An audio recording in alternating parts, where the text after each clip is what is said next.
Hello, once again, welcome to the Carpenter's Voice. Our program today is Are Americans Spoiled?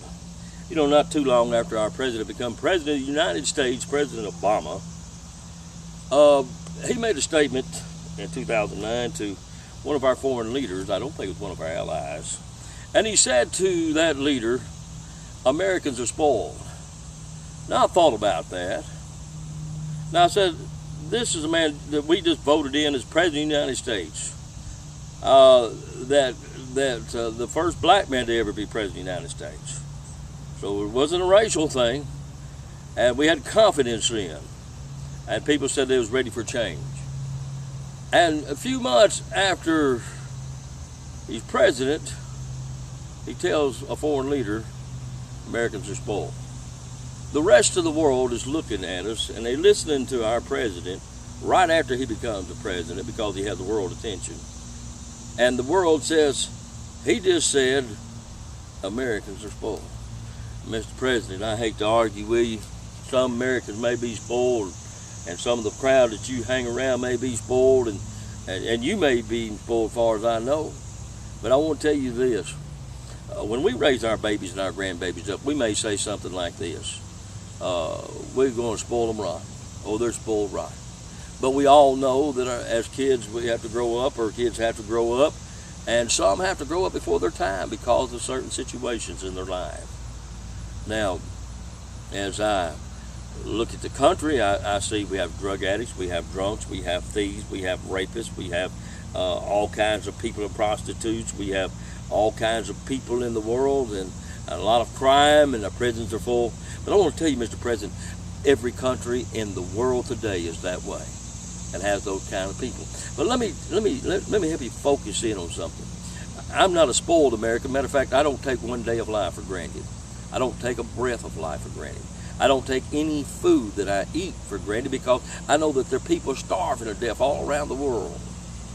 And I don't take my family for granted. I'm just thankful for each and every day that I live, and I try to rejoice and be happy in that day that God has made. Now, and I just take one day at a time.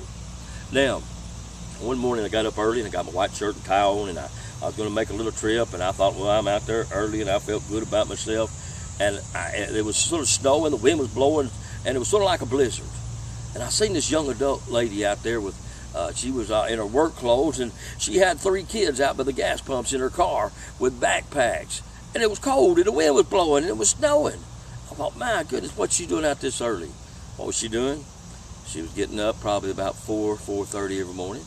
She was taking her kids to her mother's and letting her mother put the kids on the bus or take them. And then she was trying to make sure she was going to be at work each every morning where she could make ends meet. Now, Mr. President, there's people all over the United States that way. Young adults struggling to make it. Sometimes a lot of single parents trying to make it. And a lot of single people, single women getting with some guy that thinks he controls them just because they know that they need somebody, whether they love them or not. Just trying to make ends meet before they have a place to live, where they can make it in life. There's people working third shift jobs, second shift jobs. People with college education, by the way, working at supermarkets and things like that because they can't find a job. Everywhere, Mr. President, there's people struggling to make ends meet. And there's people that work in carpenters, painters, Joe the plumbers, electricians, wallpaper people, carpet people, masonry people, concrete people, all kinds of people doing all kinds of things.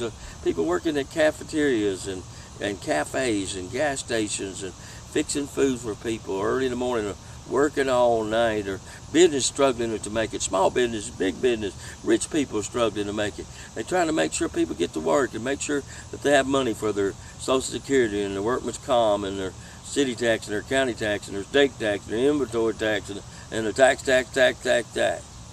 And trying to make it meet for they can survive, for they won't have one of them GOB sales, going out of business.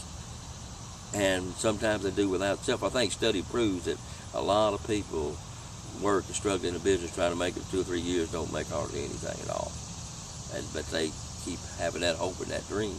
But there's people struggling out there trying to make ends meet. In case you don't know what ends meet is, have you ever tied a string to a tree or a stake in the ground, and you had both ends and maybe it broke, you pulled it too tight? And what you do, you try to go tie a knot, tie it back together, and you pull it, and you try to get that end to meet for you can tie a knot for it to be tied together. Well, people can't hardly get those ends to meet to tie things together, but they're fighting and they're struggling. And I want to tell you something. What I see about American people, I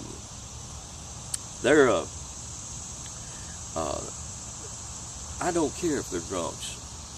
I mean, I care, but I mean, right now, as far as how I treat them as a person, whether they're drunks, whether they're prostitutes, whether they're drug addicts, whether they're whores, or whatever they are, or whether they're educated, whether they're not educated, whether they're filthy rich, whether they don't have a dime, whatever their condition, as that person, that individual is, I respect them as an American.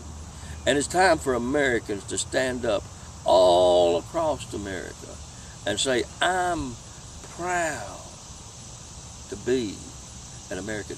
Did you know these same Americans you're calling spoiled is the one that pays your salary and Biden's salary and everybody else's salary down there at Washington, D.C. and throughout this sweet U.S. of A.